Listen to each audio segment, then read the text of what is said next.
Hi, everybody. Welcome to the October 20th, 2017 edition of Colorado Inside Out Postgame, a special web-exclusive production here on Channel 12. I'm Dominic Dezzutti. Thank you very much for tuning in.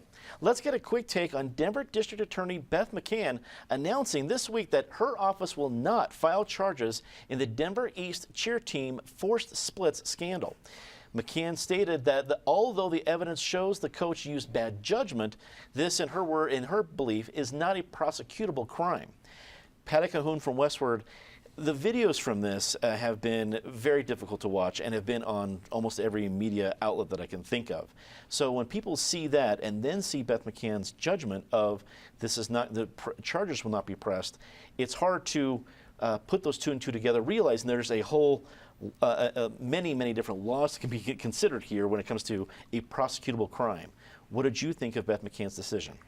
Well, first of all, interesting when it was released. A Saturday afternoon when everybody's off enjoying the weather. No one is really doing the big takeouts on news stories. So that was one thing that was interesting, first of all.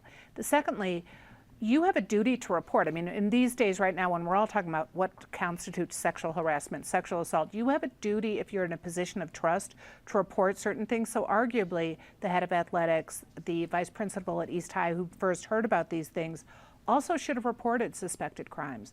The girl, the 13-year-old girl who is the one who is everyone's seen the most of, who I think it's 9 times she says, please stop, please stop. We are being reminded all the time now that when you say please stop, you stop, and that didn't happen in this case. So I'm sure it was tough to really look at the law and figure out exactly what you could do, but I was surprised there wasn't something more done in this case, that there wasn't a charge filed. There wasn't more talk about that. We will see lawsuits filed. There's no question that the parents of some of these girls will definitely take action.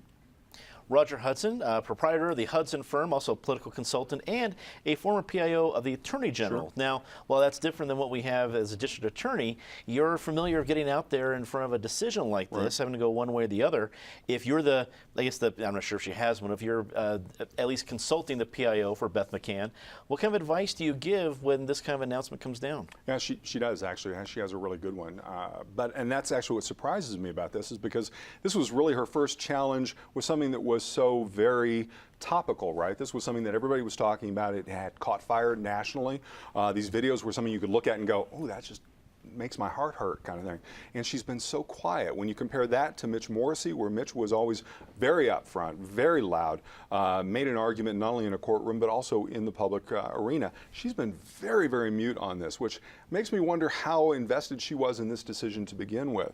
I do know from what I've heard from the people inside this school, friends that work there in that area, tell me that this young lady is also very traumatized. She's the villain because she got the gym teacher fired and all this controversy, and she was a weenie for, again, as often women unfortunately are tagged for coming forward and saying, this hurt me. You did something to me I did not want you to do. So she has now somehow been portrayed as a villain in all this. So did that have something to do with the calculation? I don't know. I would like to have heard from her more, Beth McCann, to find out why she didn't pursue this. And if this is the way she's going to run her office, why? And what does that mean we're going to see for the rest of her term? Eric Sonneman, political analyst, just a couple of weeks ago at this very table, there was some praise, some criticism, but a lot of praise for Beth McCann about how she was opening up different cases regarding police brutality or all the different things on the safety manager side of things. And then we see this, which seems to be on the other side of not pressing charges. Were you surprised by the announcement? I don't know if I was surprised. I don't know what I would have done in Beth McCann's shoes. I have no doubt that she took the issue seriously, maybe even a little extra seriously. Both of her kids, they're now grown, but both of them went to East High School. It's a community and a school she's certainly familiar with. Roger made reference to the fact that it costed this gym teacher or cheer coach or whatever a job. It not only cost that person a job, it cost the athletic director a job, and it cost the principal his job. He did an interview this week, as an aside, with Brian Moss over at CBS 4, and it was a tearful, I've been wrongly accused, and this is not the way I want to end my career kind of interview. So the story is certainly not ending if some of the people who were dismissed as a consequence of this are now starting to speak up. Beth McCann's decision almost smacks to me of using the same rationale here that Mitch Morrissey used for 12 years of never filing a case against a police officer. And the rationale was, I'm not confident that I can get a conviction, and therefore I should not file charges unless I have a degree of confidence that I can prove it to a jury beyond a reasonable doubt.